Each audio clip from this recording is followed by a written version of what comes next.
This is a warning message to all the women that live in the United States of America. The Vice President of the United States, J.D. Vance, has just come out and said he wants to check every woman that leaves their home state to make sure they're not pregnant. And if they're pregnant and they leave the state, when they come back, they're going to be checked again to make sure they didn't have an abortion in another state. It's 2025. They've already overturned Roe v. Wade. Women that are listening, please understand where this is all going.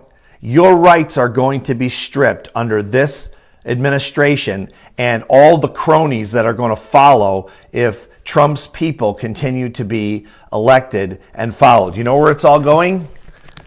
This is what they want to live under.